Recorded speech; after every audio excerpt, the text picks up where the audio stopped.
Aujourd'hui, nous allons discuter du projet Zénith qui a fait croire à beaucoup de personnes qu'elle pourrait miner le futur Bitcoin. Est-ce que c'est le cas? Voyons cela ensemble. Scam alert.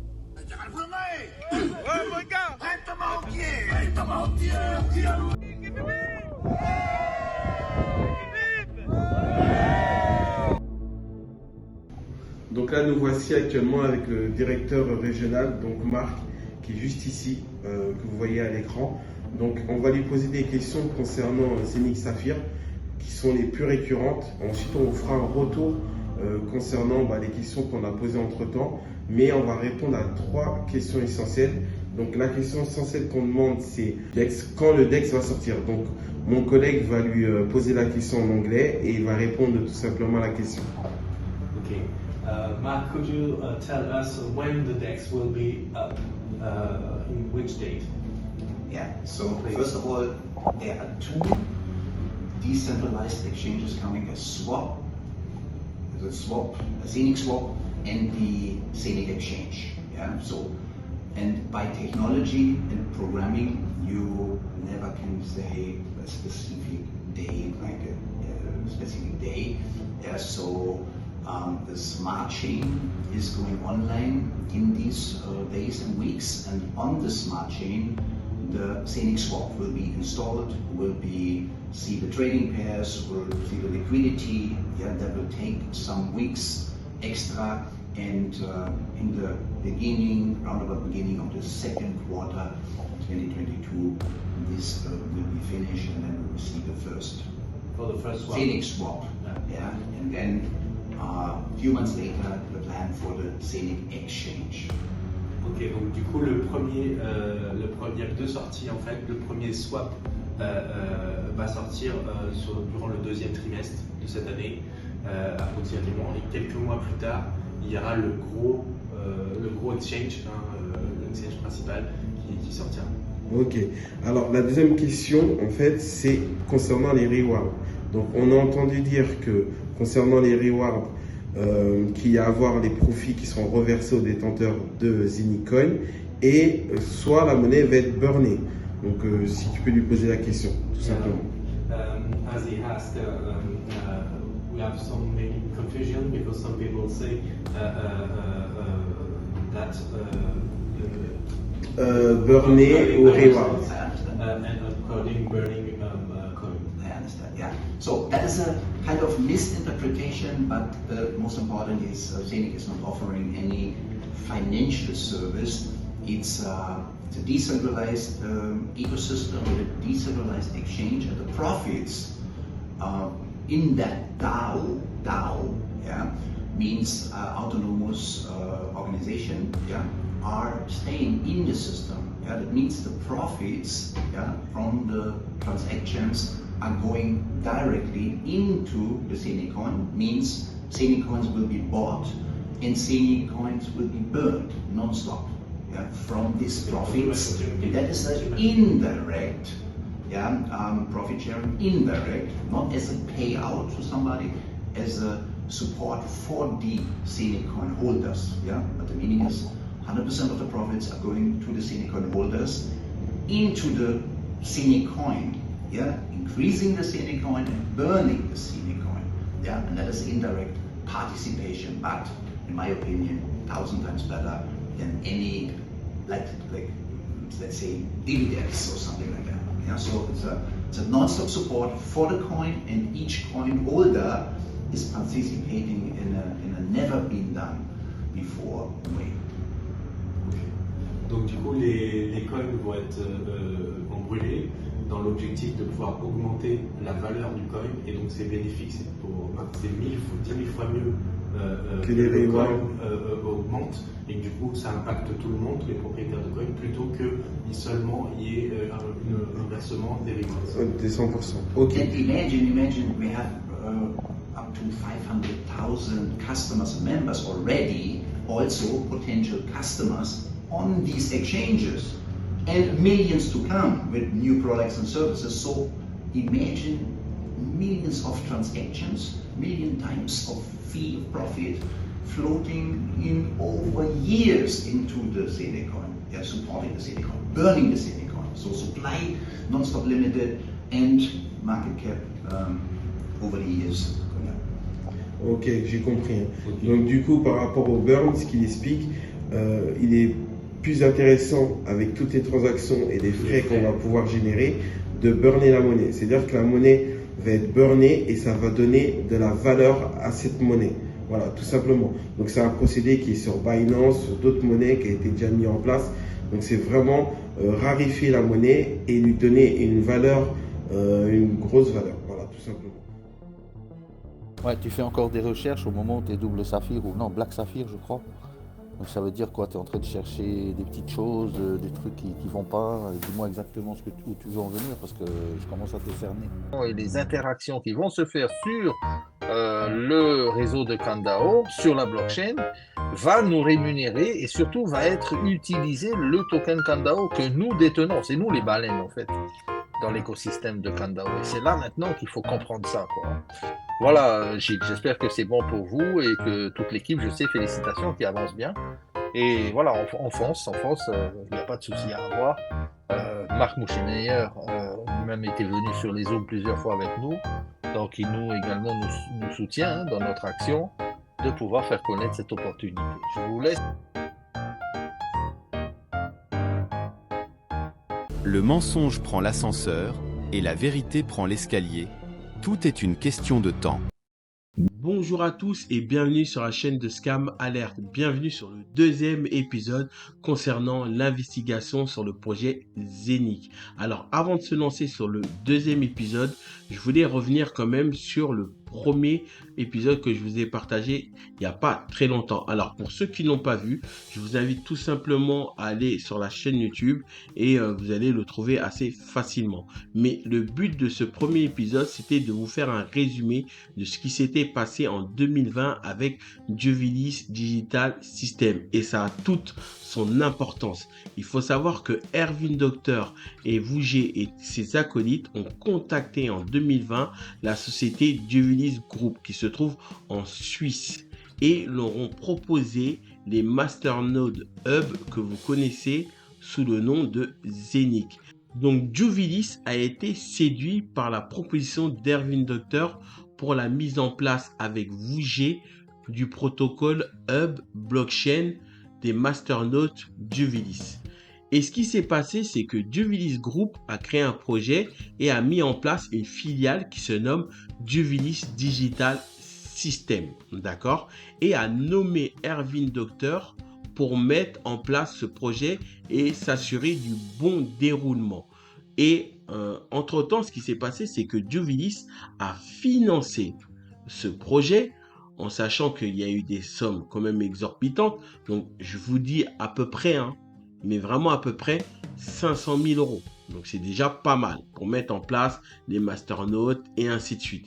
Et ce qui s'est passé, c'est que entre-temps, Ervin Doctor et Vouger et ses acolytes ont profité de la confiance qui régnait entre Jubilis, Ervin Doctor et Vouger et ont créé une deuxième entité qui se nomme Jubilis GmbH en Autriche. Alors, il faut savoir que Vouger est originaire de Graz en Autriche. Donc, entre-temps, ce qui s'est passé, c'est que Ervin Doctor et ses acolytes sont accaparés les clients de Jubilis Group, ce qui est grave en fait, et en plus de ça, n'ont pas honoré la livraison des masternodes et de la blockchain de ce qui était prévu. Donc, Jubilis Group a été alerté, donc ils ont commencé à se poser des questions et aussi ont eu aussi d'une part des retours clients. Donc à ce moment-là, ils ont fait tout simplement un audit de Vouger pour savoir où l'argent était passé, ce qu'ils en ont fait et ainsi de suite. Et une fois que sans préavis, Vouger a eu l'audit et a refusé cet audit d'ailleurs, tout simplement Ervin Doctor et ses acolytes ont démissionné de Jubilis Digital AG, les amis. Donc, tout simplement, ils sont partis à Dubaï avec la technologie qui était financée et une partie des clients de Jubilis Group. Donc, il faut savoir, en fait, je vous le résume assez rapidement, c'est que Ervin Doctor et Vouger ont approché une société qui s'appelle Jubilis Group pour mettre en place les masternodes. Mais entre-temps, ils ont créé un doublon de la société en Autriche, ils sont accaparés des clients et sont partis à Dubaï. Voilà, tout simplement. C'est l'épisode 1 et c'était pour ça que je tenais à vous faire un résumé. Mais sur le deuxième épisode, donc on va aller sur le deuxième épisode, et bien là, vous allez avoir des mises à jour de ce qui s'est passé. Parce qu'il faut savoir que la société Juvilis Group s'est rendu compte de tout ça. Et en fait, comme vous pouvez savoir, les poursuites judiciaires, ça met du temps. Donc, ils se sont rendus compte que non seulement ils n'ont pas livré les masternodes et la technologie promise, en plus de ça, ils ont créé un doublon de la société Juvilis en Autriche et ils sont partis à Dubaï. En sachant qu'ils avaient, bien avant de les avoir contactés, créé Saphir, les amis. Et oui, Saphir a été créé en 2019 par Erwin Doctor et ses acolytes. Ça veut dire que tout cela a été tout simplement orchestré. Donc, on va aller directement et on va se rendre sur le site officiel de Juvilis Digital System AG, car ils ont tenu informer les investisseurs parce qu'ils avaient eu des retours. Et une chose qui est très importante que j'ai omis d'en parler sur le premier épisode, il ne faut surtout pas confondre Juvilis Digital System et le groupe Juvilis avec Saphir, Zénith, Vouget et Erwin Doctor et tous ses acolytes. Il faut vraiment faire la distinction parce que il faut, et de toute façon on va le découvrir ensemble, il y a actuellement des poursuites judiciaires. Et dernièrement, sur l'épisode, je vous avais partagé une des victoires de Juvilis, des choses favorables concernant leur poursuite. Donc, on va aller tout simplement aller sur le site de Juvilis Digital System et aller jeter un œil ensemble. Donc, nous voici sur Google. Vous tapez tout simplement Juvilis Digital, d'accord, ou système, ok, et vous allez tomber sur plusieurs Juvilis. Donc, comme je vous ai dit, en fait, Juvilis Group a plusieurs filiales, ok. Donc, le projet blockchain que nous on connaît, dû à Zénith, à Erwin Doctor et Vougier et toutes ses équipes, c'est Juvilis Digital System AG, d'accord. Donc là, vous avez Juvilis Global, donc c'est le groupe. On va aller dessus. Bon, le but, en fait, c'est pas non plus de vous faire une présentation du Willis Group ou autre, mais c'est juste pour vous montrer, aller un peu surfer, survoler leur site pour voir un peu ce qu'ils proposent. Mais après, on va aller par la suite sur la page de Juvilis Digital System AG. OK? En fait, je vais le mettre en français, ok.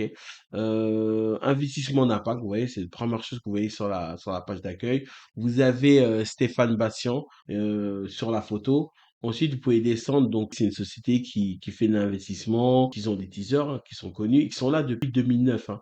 On va aller vérifier, mais en tout cas, voilà, regardez sur l'onglet projet. Donc, du coup, vous avez charbon, écologique vert, immobilier, soins de santé, aéroport vert. Voilà, ils vont sur pas mal d'investissements et ainsi de suite. Comme je dis, en fait, le but, c'est pas forcément. Alors, je me déplace pour voir un peu si on voit depuis combien d'années ils sont là, qui ils sont et tout. Mais en fait, le but de cette vidéo, c'est pas de vous faire une présentation de Juvilis, mais voilà, c'est juste pour vous montrer un peu ce qu'il en est. Mais on va aller vraiment à l'essentiel, du coup, pour cet épisode 2. Donc, vous avez pas mal d'informations, vous pouvez rentrer en contact avec eux si vous voulez investir, voilà. Mais voilà, nous, c'est pas le cas, on est dans des problèmes. Donc, du coup, je retourne sur Google, ok, hop. Je vais sur Juvilis Digital System, ok, et on est redirigé sur cette page. Alors du coup, je vais le mettre aussi en français pour que vous puissiez lire. Et il y a un message très important sur cette page. Dès que vous entrez, vous voyez ce message. Donc, je vais vous lire ce message. L'objectif de cette page est de vous fournir au public des informations sous forme de faits réels concernant les activités juridiques de Juvilis contre Saphir International, Vougy GmbH, Genic.com, ainsi que des sociétés et des individus liés tels que Erwin Doctor, les amis. Erwin Doctor. Peter, bon, je vais pas prononcer son nom, Bonne vous le connaissez, c'est la personne qui fait le speaker dans les événements globaux de Saphir, qui met en avant Saphir et ainsi de suite, présente les projets et avec Erwin Docteur, Michael Hoffner et compagnie. D'accord? Ensuite, vous avez Gerno Winter, Roman Philippe et les autres. Sur notre page média, vous trouverez une sélection d'informations trouvées sur le web concernant ce sujet. Donc, la page média, on va pas aller tout de suite. Moi, ce que je voulais vous montrer concernant ce site web, il y a quelque chose qui m'a interpellé, vraiment. Et c'est là que je me suis dit, mais en fait, tout était sous nos yeux, les amis. Alors, il faut savoir qu'ils tiennent informés depuis 2019. Donc, je vais vous mettre le premier message qu'ils ont mis pour informer les gens, en fait, les investisseurs. Comme je vous ai dit, en fait, ce qui s'est passé, c'est que Erwin Docteur, en fait, tout simplement, a pris la clientèle de Juvilis. Donc, elle s'est plaint, cette clientèle. Comme je dis, hein, au bout d'un moment, tout se sait. Donc, pour pas être confondu, surtout comme je vous ai dit, euh, Juvilis ne veut pas être confondu avec Vougy, Erwin Docteur, tous les noms que je vous ai cités. En plus de ça, Saphir et Zénith. Non, ça les intéresse pas, en sachant que ils sont pas investis, ils sont pas dans ce projet. Ils ont rien à voir avec le marketing de réseau qu'ils ont mis en place, tous ces aspects aussi pyramidal, Ponzi et compagnie, ils savent que c'est de mauvais augure et de toute façon que ces masternodes et ces hubs n'étaient pas destinés initialement à être commercialisés de cette façon. Donc, je peux comprendre qu'ils ne veulent pas être confondus du tout et surtout qu'ils n'ont pas gagné d'argent. Au contraire, ils en ont perdu. Ils font en sorte de pouvoir essayer de les récupérer et c'est super compliqué.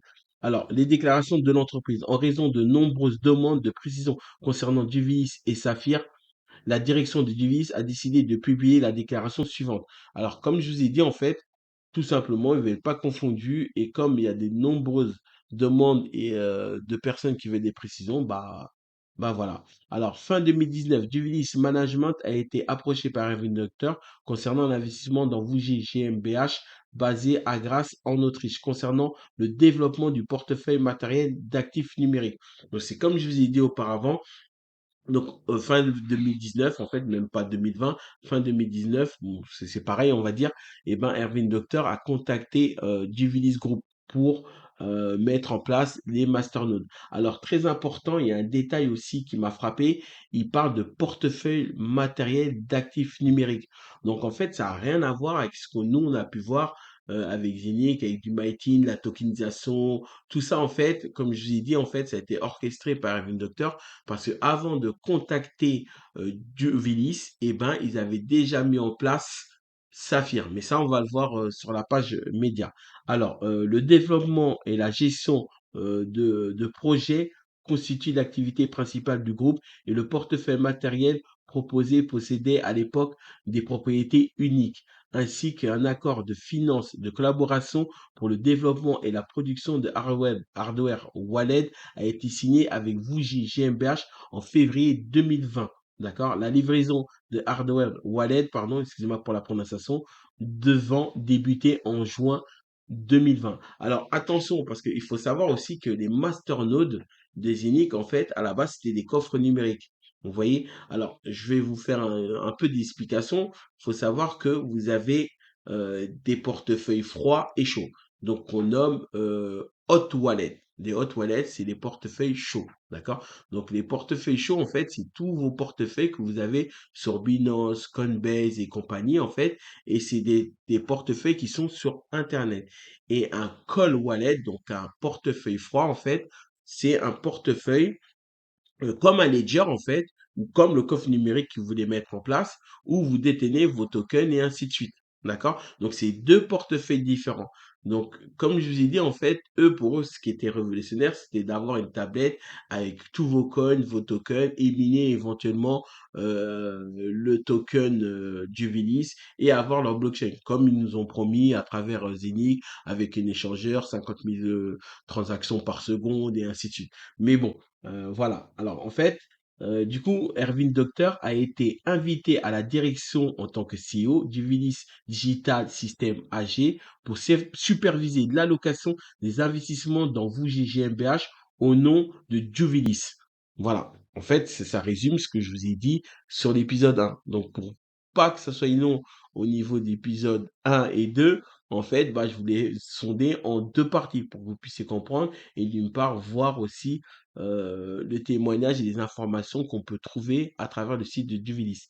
Alors, du coup, bonne meilleure, encore les personnes que j'ai nommées, Erwin Docteur, Peter, a été engagé en tant que grossiste distributeur détaillant exclusif du hardware. Et franchement, faut venir sur le site et le lire parce que c'est vraiment important que vous sachiez. Mais moi, j'essaie de vous résumer en gros pour que vous puissiez comprendre et que ça vous donne envie d'y aller. D'accord? Malgré le délai de livraison contractuelle en juin 2020, Vougy GmbH n'a toujours pas respecté ses obligations contractuelles en raison des retards persistants. L'équipe de direction de Duvilis a suspendu tous les paiements supplémentaires fin décembre 2020 afin de procéder à l'audit financier de Vougy GmbH afin de garantir la bonne allocation du capital.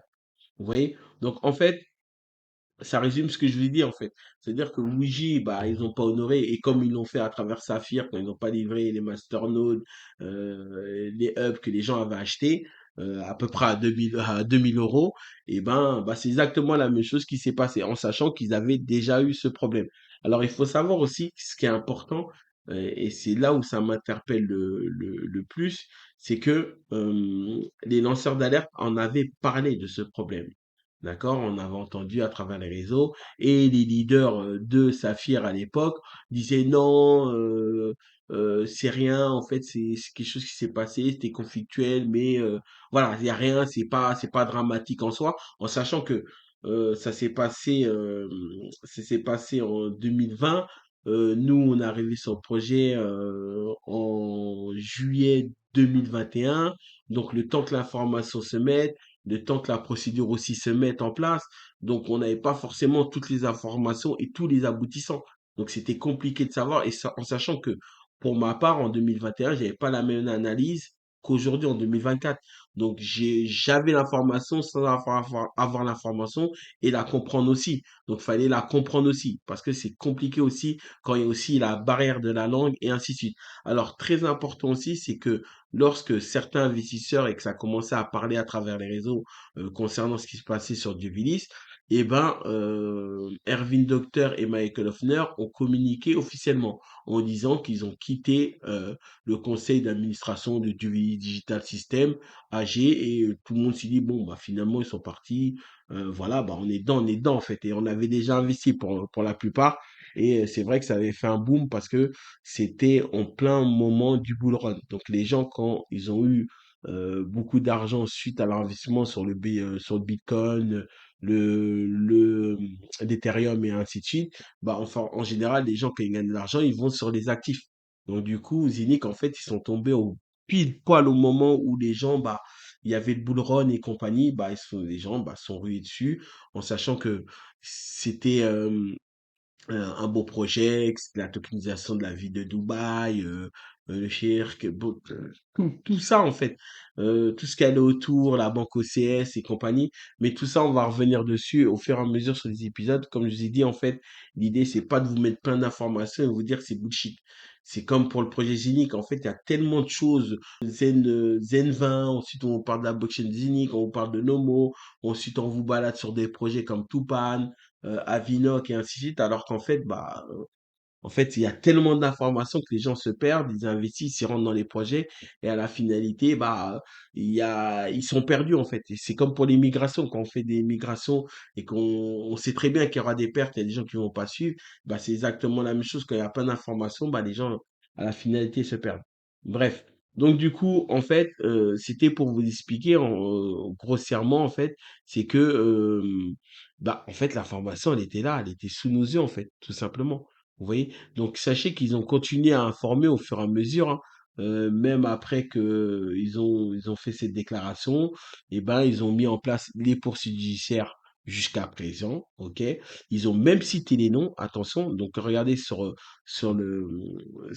l'information du 17 décembre 2021, donc ils le disent, hein. C'est pour ça que je vous ai dit, ne veut pas être confondu avec Zenix, Saphir et ainsi de suite.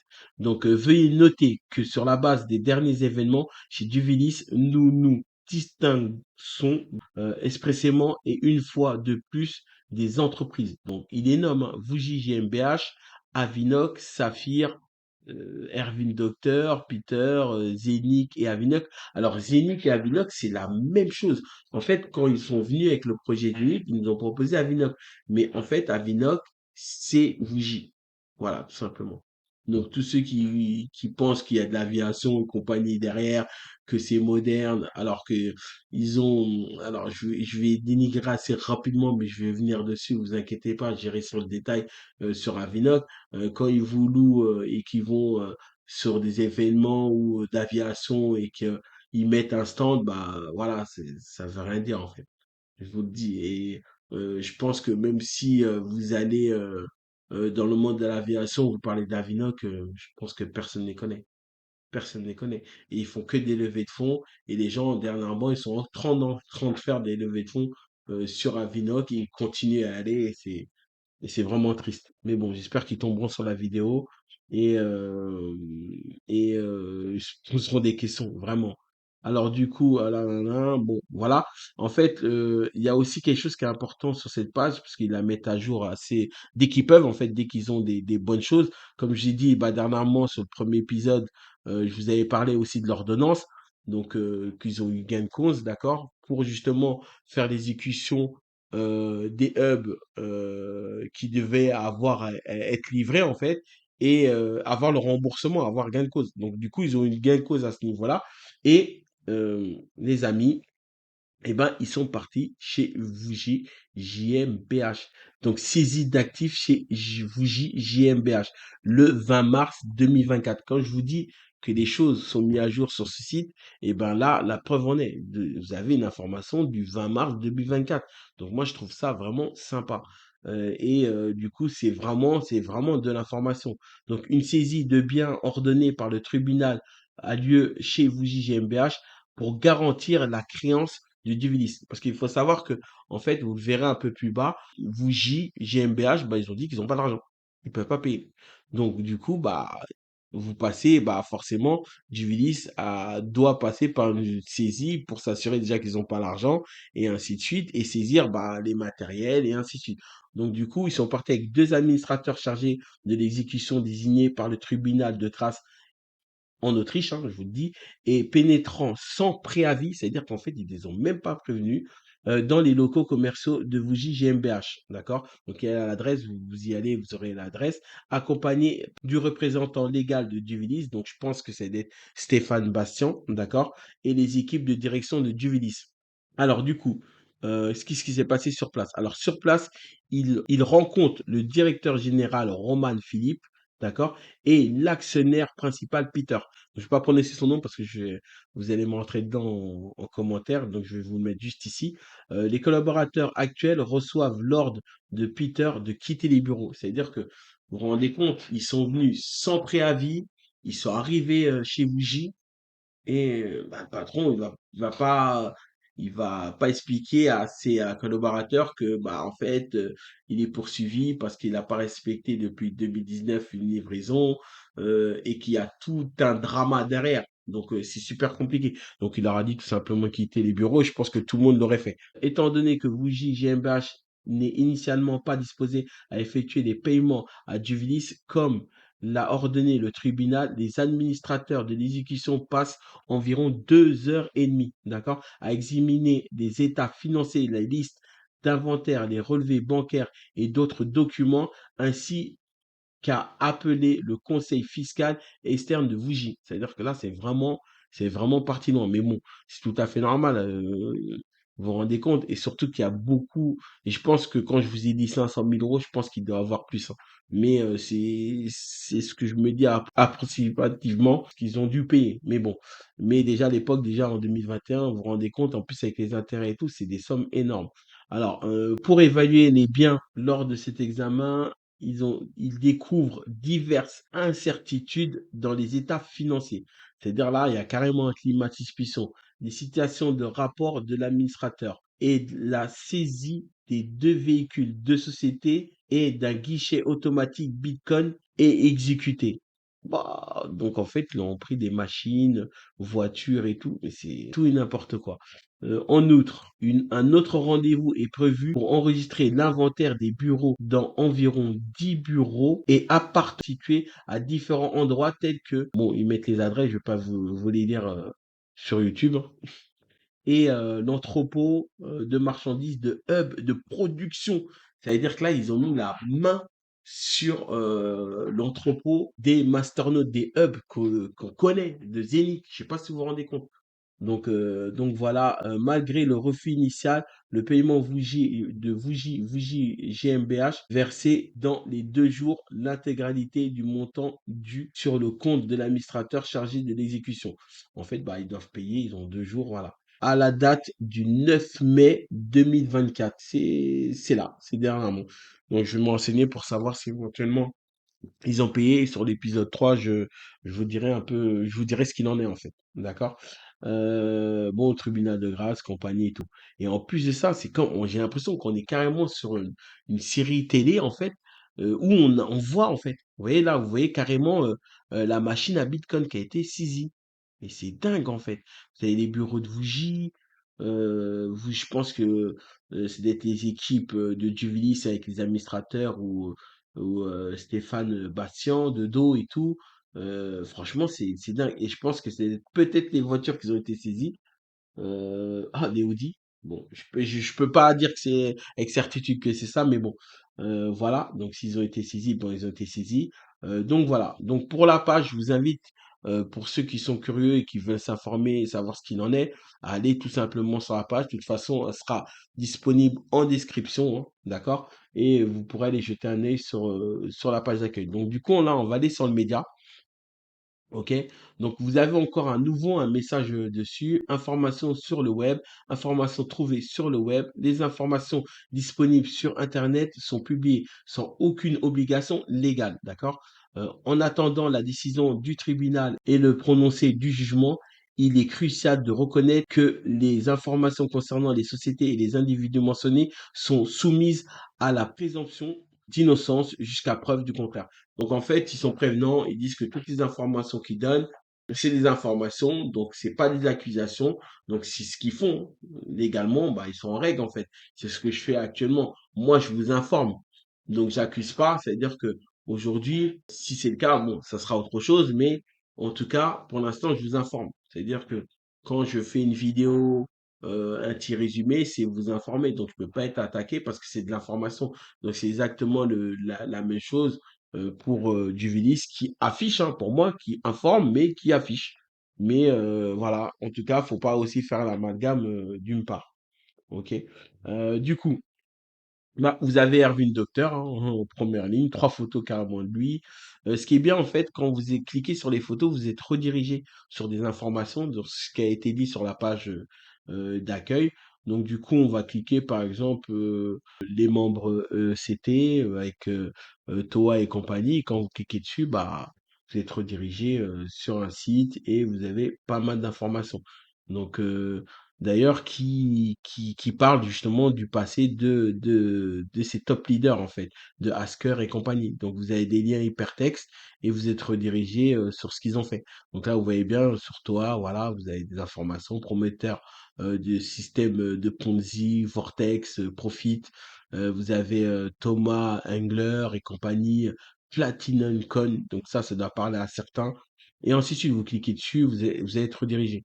Donc le but aussi, c'est que vous y allez, hein, vous allez jeter un œil et ainsi de suite. Alors du coup, moi aussi, je suis content parce que du coup, bah, Tuvilis, quand je les ai contactés, voilà, ils ont vu que j'étais sincère et que je voulais aider les investisseurs à avoir gain de cause et savoir la vérité et informer le maximum de personnes et avertir la communauté. Et ben, ils m'ont mis un petite information comme quoi, bah, Scam Alert, elle est, bah, est présente et qui est là pour aider les investisseurs. Donc du coup, ils ont dit bah juge Willis, enquête de justice. Merci à Scam Alert pour la sensibilisation. Survolez les images et cliquez pour accéder à plus de détails.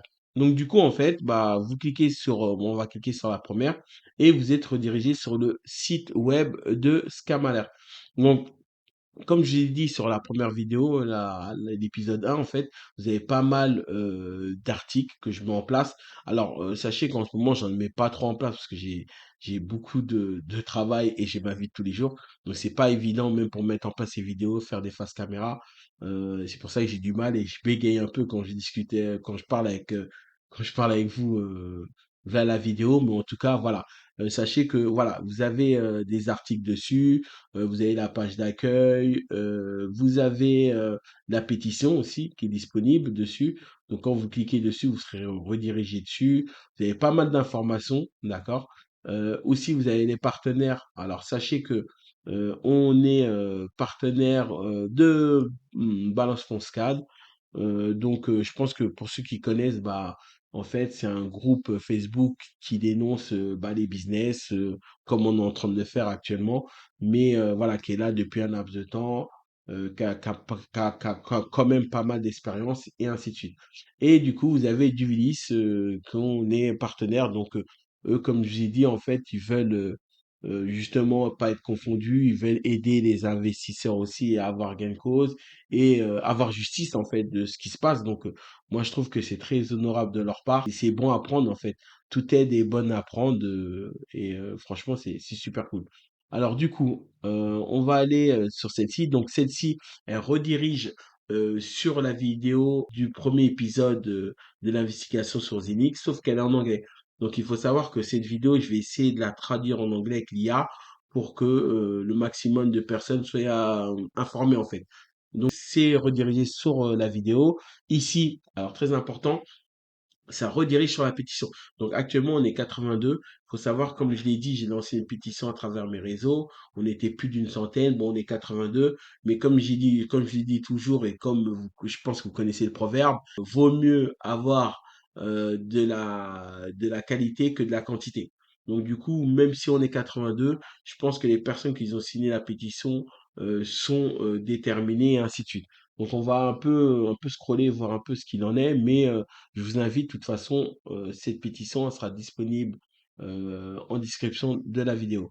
Alors du coup, en fait, bah, j'ai essayé de résumer au maximum, donner le maximum d'informations, mais il faut savoir, une pétition, elle ne doit pas être longue, ça ne doit pas être un roman, parce que c'est pas le but d'une pétition. Donc, en fait, j'ai essayé de donner des informations, mais cette pétition, il y a déjà beaucoup de choses. L'idée, c'est pas de, comme je vous ai dit, de mettre plein de trucs, mais d'aller droit au but. Voilà, j'avais besoin quand même d'expliquer certaines choses. Peut-être qu'elle sera mise à jour ou on changera aussi un peu le format. Mais l'idée de cette pétition, c'est en fait de faire savoir que vous êtes mécontent, que vous voulez un retour sur investissement, que vous voulez avoir justice et aussi que les leaders se manifestent aussi. Parce qu'on peut pas mettre tout le monde dans le même sac. Ça, c'est important de le dire. Qu'ils agissent en fait. Et il faut, à travers les réseaux, d'être pertinent, poser des questions, les interroger et leur demander des comptes. Parce qu'en fait, c'est, comme j'ai dit, c'est trop facile de proposer quelque chose et demain de délaisser. Maintenant, il faut savoir que sur cette pétition, c'est un peu plus visé sur les top leaders qui ont pris des millions d'euros qui sont fait générer des chiffres d'affaires de dingue. Donc en fait, c'est vraiment eux qu'on essaye d'atteindre à travers les réseaux et essayer d'avoir gain de cause, tout simplement. D'accord? Et c'est pour ça qu'on essaie d'informer au maximum. Alors du coup, il y a un peu de tout, hein. Vous avez voilà les leaders et compagnie. Vous avez les liens hypertextes aussi qui vous redirigent aussi sur des informations. Vous avez tout l'aspect mais ça, on va revenir dessus. C'est pour ça que je vous ai dit, les épisodes vont aller au fur et à mesure sur tout ça, en fait. Mais c'est extrêmement long. Et bon, c'est bien quand même de vous informer à ce sujet-là. Du coup, vous avez des informations, vous avez des liens pour rejoindre les groupes, les télégrammes et compagnie. Certains vous connaissez pas, mais je vous invite à venir sur nos groupes, à partager, à argumenter. On est ouvert au débat et venez euh, apporter votre soutien si vous le voulez. Mais voilà, l'idée, c'est vraiment d'aider tout le monde et tous les investisseurs. OK? On va retourner sur Duvilis. Un peu plus bas, ici, vous avez l'information que je vous ai dit. En fait, comme je vous ai dit auparavant, Erwin Docteur, OK, avait déjà créé Saphir, en fait. Donc, il a racheté des parts. Donc là, vous pouvez lire pour plus de précisions et suite à l'intérêt et aux demandes de renseignements croissantes concernant la direction de Saphir, nous souhaitons vous informer que le 2 juin 2020, Erwin Docteur a discrètement acquis 100% de Saphir International. D'accord? À l'insu de l'autorisation de Duvilis. Alors, ils le disent beaucoup, vous savez pourquoi? Parce qu'il faut savoir que, comme ils l'ont dit auparavant, Erwin Docteur a été nommé CEO de Duvilis Digital System AG, d'accord? Donc, c'est un directeur ne peut pas aller créer une concurrence ou créer une autre société du même type, en fait, et même créer un doublon de cette société. Donc, c'est inacceptable, en fait. Donc, c'est une trahison, c'est pas des choses qui se font et légalement, c'est punissable. Voilà, tout simplement. Et du coup, en fait, bah, vous avez les documents en question. Donc là, je zoome dessus, vous pouvez voir et vous pouvez y aller. Vous pouvez aller dessus, vous allez voir les certificats, tout et ainsi de suite. Et c'est pas des faux documents. Comme je vous ai dit, ils font de l'information. Donc, s'ils font de la diffamation ou autre, bah forcément, le site saute. Ils ont aussi des problèmes et leur poursuite judiciaire, bah, en fait, bah, ils risquent encore d'accumuler des problèmes et justement ne pas avoir gain de cause. Vous voyez? Donc du coup, là, il y a une photo qui est intéressante. Ça va parler à beaucoup de gens. Photo de Divinis Hub fournie par vous, JJMBH et Erwin Docteur en décembre 2020. Vous vous rendez compte? Donc, en fait, les hubs, ils existaient déjà, en fait. Ils étaient déjà mis en place. Vous voyez? Donc, il y avait toute une roadmap et ainsi de suite. Bah, vous connaissez. Et vous avez la roadmap, bah, justement, que on avait sur le site de Zinicon, qui a disparu, qui est devenu Zenic Tech, et ainsi de suite. Mais ça, on va venir dessus pour vous faire l'explication et vous parler aussi de la technologie de Zenic qui n'est pas voilà. Mais ça sera sur les autres épisodes à venir. Alors du coup, en fait, voilà, vous avez la roadmap, mais bon, ils ont jamais respecté cette roadmap. Et voilà, en fait, la redirection du calendrier indiqué par zenith.com. Voilà. Pas mal d'informations. Alors, comme j'ai dit, en fait, l'idée, c'est que vous y allez, vous vous rendez sur le site, et franchement, vous allez apprendre pas mal de choses. Alors, moi, je suis ravi de vous avoir présenté l'épisode 2, d'accord? En sachant que vous avez eu un résumé de ce qui s'est passé auparavant avec Duvilis, Erwin Docteur, Wigé et tous ses acolytes. Et là, aujourd'hui, vous avez une mise à jour de ce qui se passe, en fait. Vous voyez? Donc, l'idée, en fait, c'était de vous plonger un peu sur ce qui s'était passé auparavant et avec l'épisode 2, de vous faire une belle mise à jour de ce qui se passe. Donc, sachez que les poursuites sont en cours. Alors, le fait est qu'ils sont partis chez VJGmbH. Donc, c'est encore une victoire de Duvilis, d'accord? Avec les saisies et ainsi de suite. Mais sachez que ce n'est pas terminé. Il y aura Saphir, il y aura Zénith, il y aura Erwin Docteur et tous les acolytes, toutes les personnes qu'ils ont citées. Donc, comme vous pouvez savoir, la justice a mis du temps. Je pense que le temps aura raison d'eux, voilà, de Zénith et Saphir, et qu'au bout d'un moment, vous connaîtriez la vérité. OK? Donc, du coup, l'épisode 2 de l'investigation de Zénith est terminé. J'espère qu'il vous a plu. Sachez que j'essaie de m'améliorer, même au niveau du visuel, j'essaie d'apporter des choses nouvelles et ainsi de suite. Et franchement, voilà, je vais essayer de m'améliorer au fur et à mesure, mais j'espère que cette vidéo vous a plu. Alors, je vais faire comme tous les youtubeurs font. Il y a beaucoup de personnes qui regardent les vidéos, mais ne s'abonnent pas. Donc, abonnez-vous, donnez de la force, mettez des likes, mettez surtout des commentaires, parce que je pense que c'est important d'avoir votre avis, d'accord? Et de savoir un peu ce que vous pensez de ce qui s'est passé avec Duvilis, les mises à jour et ainsi de suite, et de tous ces tasseurs en fait. Parce qu'il faut savoir que c'est quand même grave ce qui s'est passé, et je pense que si vous auriez eu cette information, vous aurez tout bonnement pas investi dans Zénith. Voilà, tout simplement. Alors je vais pas être long. En tout cas, je vous remercie énormément pour toutes les personnes qui nous soutiennent. Je vous invite à nous rejoindre, aller en description pour avoir toutes les informations sur la pétition, le site web, nous rejoindre à travers les groupes, nous aider. Alors, très important, les amis, sachez que, comme je l'ai déjà dit, il n'y a pas d'aspect financier, que une question de principe. Vous savez, il y en a beaucoup qui disent oui, mais moi je vais pas me casser la tête, j'ai mis 100 euros, voilà, je vais pas en faire une histoire haute. Mais sachez que vos actions elles sont importantes et le fait est que vous en parlez, c'est important dans le réseau pour que les gens ont l'information, que les gens ne tombent pas dans le piège aussi, que aussi ils sachent aussi que vous êtes mécontent, que vous n'êtes pas content de ce qui se passe. J'ai quand même la valeur de l'argent. Je sais ce que c'est travailler 7 heures par jour pour avoir 50 euros dans les mains. Vous voyez, ou 100 euros. Ça reste de l'argent, personne ne vous l'a donné et c'est une question de principe. Donc voilà, moi, ça reste mon avis personnel. Dites-moi ce que vous en pensez. Mais en tout cas, voilà, sachez que je vous remercie. On lâchera pas malgré les menaces. Et je peux vous dire que je reçois des menaces. J'ai même dû prendre des dispositions concernant cela parce que faut savoir que c'est beaucoup d'argent. Et qui dit beaucoup d'argent, bah, vous savez ce qu'il en est. En tout cas, je vous remercie. Apportez de la force, venez signer les pétitions et bientôt on va mettre en place des vidéos pour vous expliquer un peu mieux l'association parce que je l'ai fait à travers mes réseaux mais je vais faire à travers une vidéo comme ça tout le monde aura l'information et adhérer, signer la pétition et en tout cas je vous remercie tous et comme je dis tout le temps, bah, restez connectés et à bientôt pour l'épisode 3 les amis. Merci à tous. Scam alert.